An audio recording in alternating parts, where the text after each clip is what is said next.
So hello guys, कैसे हैं आप सभी। आई होप सभी अच्छे होंगे, मैं भी अच्छा हूँ। सो गाइस, अगर आप मेरे रेगुलर वीडियो देख रहे होंगे तो आप सभी को पता होगा कि इस समय हम लोग बी फार्मा थर्ड सेमेस्टर के इम्पॉर्टेंट क्वेश्चन की सीरीज़ पढ़ रहे हैं।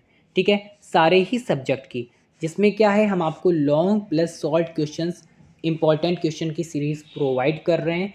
और जैसे ही हमारे सारे सब्जेक्ट के इम्पॉर्टेंट क्वेश्चन की सीरीज़ कंप्लीट हो जाती है वीडियो लेक्चर के साथ, तो इसके हम लोग आपको सॉल्यूशन भी प्रोवाइड करेंगे और इसके हम लोग पीडीएफ भी आपको प्रोवाइड कर देंगे अपने टेलीग्राम चैनल में। ठीक है, अब गाइज अगर हम आपसे बोलें कि आपको इन चैनल के जो इंपॉर्टेंट क्वेश्चन है तो उसको पढ़ के क्यों जाना चाहिए, बिकॉज क्या हमने इन सारे क्वेश्चंस को ऐसे ही आपको प्रोवाइड नहीं किया है।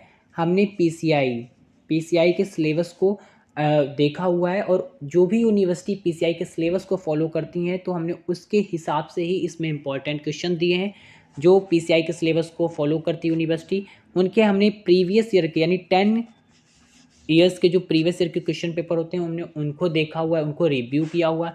उसके बाद हमने डिसाइड किए हैं क्वेश्चंस को। तो इसलिए ये जो क्वेश्चंस हैं, जो भी पीसीआई के सिलेबस को फॉलो करती है यूनिवर्सिटी, उन सारी ही यूनिवर्सिटी के लिए इंपॉर्टेंट क्वेश्चन होने वाले हैं। ठीक है, बस बात इतनी है कि जो AKTU का लॉन्ग क्वेश्चन आता है वो 10 मार्क्स का आता है। ठीक है, जैसा आपको पता होगा उसमें 3 पूछे आते हैं, आपको 2 करने होते हैं। ठीक है, लेकिन कुछ यूनिवर्सिटी में जो लॉन्ग क्वेश्चन होता है वो 15 मार्क्स का भी होता है। सो कंटेंट पे आपको फोकस करना है, लेकिन मैं जितना आपको कंटेंट दे दूंगा, ठीक है, सॉल्यूशन में आपको उतना लिख के आना है, वो सारा ही सफिशियंट होगा, या फिर आपका 10 मार्क्स का क्वेश्चन हो या 15 मार्क्स का। ठीक है, सो अब एक बात और है कि मैंने आपको लॉन्ग क्वेश्चन की जो वीडियो है, ठीक है, आज चूँकि हम लोग पढ़ने वाले हैं इसमें इंपॉर्टेंट क्वेश्चन की सीरीज़ में फार्मास्यूटिकल इंजीनियरिंग के इंपॉर्टेंट क्वेश्चन जो कि 2 मार्क्स में पूछे जाते हैं, सॉल्ट इंपॉर्टेंट क्वेश्चन आंसर। ठीक है, सो लॉन्ग बेसिकली हम लोग पढ़ चुके हैं, और उसकी अगर आपने नहीं देखे हैं तो जाके पहले देख लीजिएगा उनको भी आप, और मैं उसकी लिंक भी आपको यहाँ पे आई कार्ड में प्रोवाइड कर दूंगा।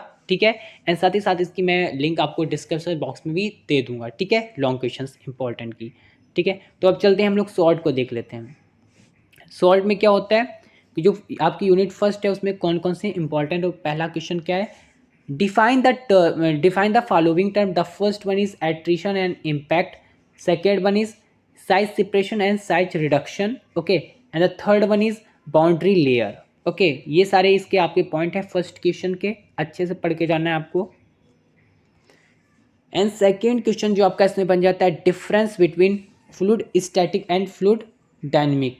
Okay, then sedimentation and elutriation. ठीक है, इसको देख लेना है आपको, इनके बीच में डिफरेंस देख लेने हैं।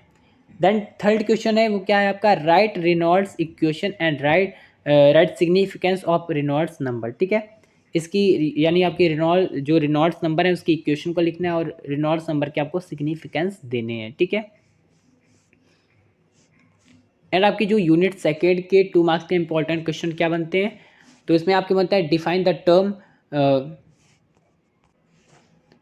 First point conduction, convection and radiation. Okay, then boiling point, vapour pressure and evaporation. ठीक है, ये सारे टर्म को आपको डिफाइन करना है।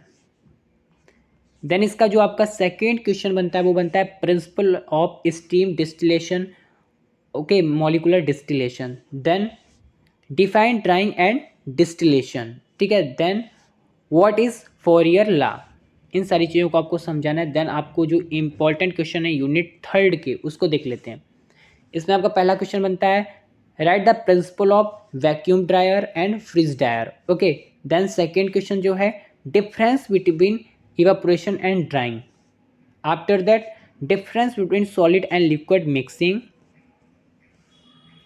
और उसके बाद जो आपका फोर्थ क्वेश्चन बन जाता है वो आपका बनता है mention equipment suitable for semi solid mixing. ठीक है, then difference between mixing and blending with example. ठीक है, after that define eutectic point. Eutectic point क्या होता है, जो एक तरीके से यूटेटिक पॉइंट ऐसा पॉइंट होता है जिसमें कि आपके तीनों स्टेट, अगर जैसे कि आपके 3 स्टेट होते हैं इस तरीके से, ठीक है, सॉलिड लिक्विड गैस, तो यूटेटिक पॉइंट एक ऐसा पॉइंट होता है अगर ये थोड़ा सा भी अगर इधर उधर हुआ तो आपका स्टेट चेंज हो जाता है। ठीक है, सो इसको हम लोग अभी पढ़ेंगे सॉल्यूशन में, तब आपको अच्छे से क्लियर होगा। ठीक है, अब यूनिट 4 देखते हैं।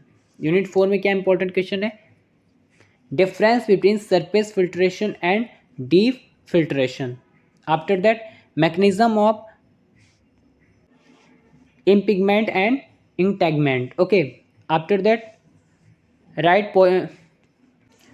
postulates and Darcy equation for the theory of filtration, then define centrifugation. Okay, and the important question for unit 5th is, the first one is list the type of the corrosion. After that define molecular distillation. After that give the property chromium and nickel. Okay, ये आपके fifth unit का काफ़ी important है, ठीक है, इसको important टिक कर लीजिएगा. Next one is define ferrous and non ferrous metal with example. ठीक है, तो ये सारे आपके फर्स्ट टू फिफ्थ यूनिट के इंपॉर्टेंट क्वेश्चन थे, सॉल्ट इंपॉर्टेंट क्वेश्चन. ठीक है, इसको थोड़ा सा अच्छे कॉन्टेंट से पढ़ लेना, क्योंकि इसमें कुछ क्वेश्चन आपके और भी अच्छे से पूछे 7 मार्क्स में भी पूछ लिए जाते हैं. ठीक है, लेकिन ये 2 मार्क्स के लिए सफिशियंट है. ठीक है, सो बात तो आपकी हो गई ये. मैं आपसे फिर से बोल देता हूँ कि अगर आप लॉन्ग क्वेश्चन नहीं पढ़ के जाते हैं, सिर्फ सॉल्ट पढ़ के जाते हैं, तो एच डी फार्मेसीज़ के लिए जिम्मेदार नहीं होगा, रिस्पॉन्सिबल नहीं होगा. इसलिए आपको लॉन्ग प्लस सॉल्ट दोनों के ही पढ़ के जाना है अच्छे से.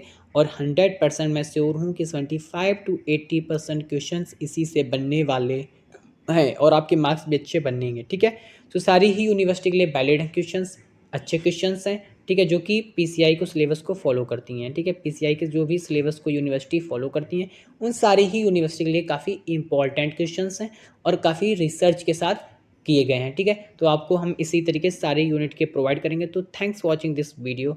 ओके.